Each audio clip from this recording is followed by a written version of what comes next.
This concrete is 2,000 years old. When water gets in, it gets stronger, not weaker.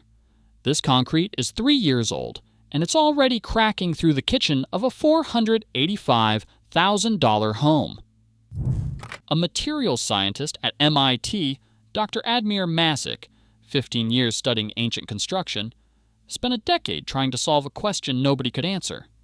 How did the Romans build the world's largest unreinforced concrete dome and watch it stand for 2 millennia? While modern concrete poured last Tuesday is already failing, in 2023, he found the answer. It was sitting inside the concrete the whole time.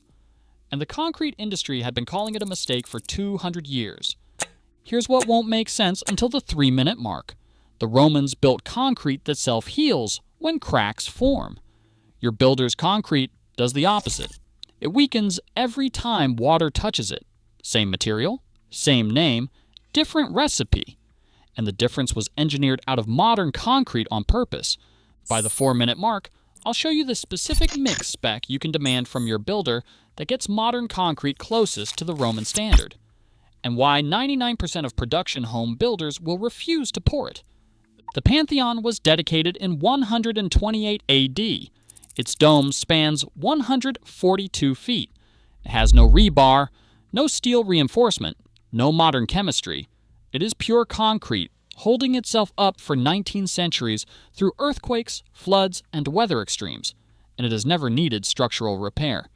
Meanwhile, according to industry data, over 90% of residential concrete slabs show cracking within the first 10 years.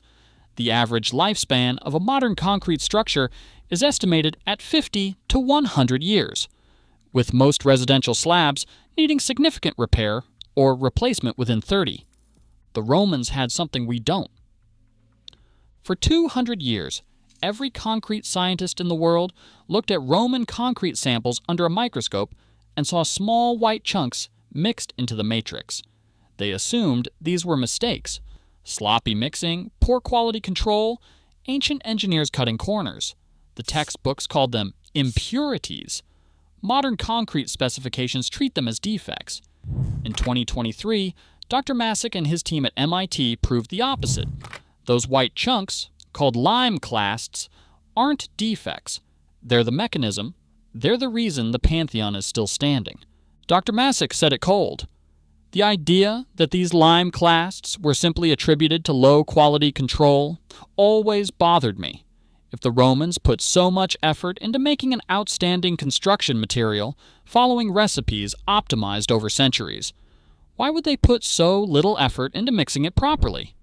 There has to be more to this story. There was.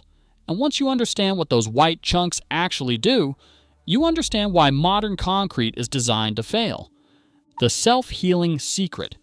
Here's what happens when water touches Roman concrete. When a crack forms, and cracks form in every concrete structure eventually, water gets in. In modern concrete, that water finds the steel rebar, corrodes it, and the rust expands and splits the slab from the inside. The crack grows every year until the structure fails. In Roman concrete, water hits those white lime clasts. The clasts release a calcium-rich solution into the crack. That solution hardens into calcium carbonate, essentially regrowing the concrete across the fracture. The crack doesn't spread, it seals. MIT tested this. Dr. Masic ran the experiment himself. 2 samples, one with lime clasts, one without. Both cracked. Water poured through. Within 2 weeks, the Roman formula had completely sealed itself. Water couldn't pass through anymore. The modern sample never healed. Water flowed through it indefinitely. The evidence, Masic said, was in every Roman ruin standing on Earth. We just weren't looking. And it gets better. Roman concrete used in seawater structures, harbors, piers, breakwaters, gets stronger over time. The volcanic ash the Romans mixed in, called pozzolana, reacts with seawater to form interlocking crystals of a rare mineral called aluminum tobermarite. The salt water that destroys modern concrete literally fortifies Roman concrete across the centuries. Roman harbor structures submerged for 2,000 years are still intact. Modern marine concrete fails in 50. Now, remember the $485,000 house with the cracking slab I showed you at the start? This is the part that proves why it's cracking, why we stopped.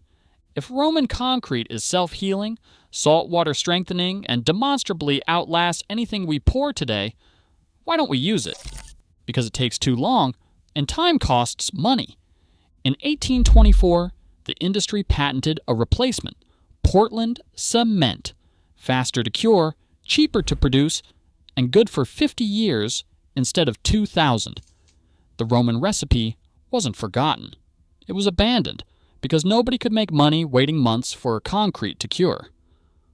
Modern Portland cement-based concrete reaches structural strength in 28 days.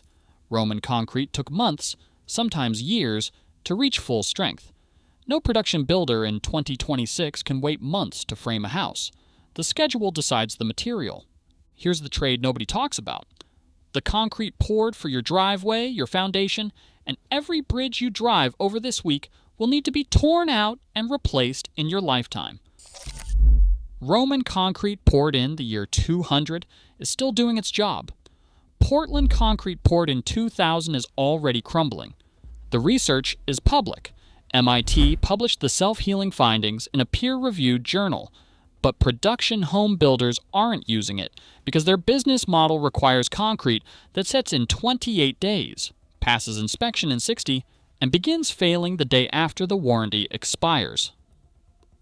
The solution: you can't buy Roman concrete, but you can demand the closest modern equivalent, 3 spec lines on the batch ticket that get your pour 80% of the way there. Dr. Masic put it this way: the Romans weren't primitive. They were patient. We traded patience for speed, and now we're paying for it with every building we tear down 50 years after we built it. Here's how to get some of that patience back. First, you demand pozzolan-blended cement. A ASTM designation, Type IP or Type IL. Portland cement blended with fly ash, slag, or silica fume. Pozzolanic materials that mimic Roman concrete's crack resistance. Most residential suppliers default to Type 1 because it's faster. Ask for Type IP in writing. If they refuse, ask why. Second, demand a minimum 4,000 pounds per square inch mix. Code minimum is 3,500. Roman structures tested at modern equivalents of 5,000 pounds per square inch and above.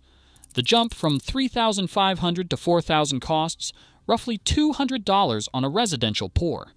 Cheapest durability upgrade available. Third, demand a 7-day cure before framing. Modern crews frame within 24 to 48 hours. Roman concrete cured for weeks before being loaded. You won't get weeks. You can get a week. That single change extends slab lifespan by decades. 3 demands: pozzolan-blended, 4,000 pounds per square inch, 7-day cure. If your builder refuses all 3, you've learned something. You're not buying a foundation, you're buying a countdown. That $485,000 house I showed you at the start. The concrete in its kitchen was poured in 2022, and it's already cracking. The Pantheon was poured in 128 AD. It's still standing. The Romans didn't have better engineers. They had a material that got stronger with age instead of weaker. We had that material too. We traded it for speed in 1824, and every cracked slab in a production home today is a reminder of what we tore out.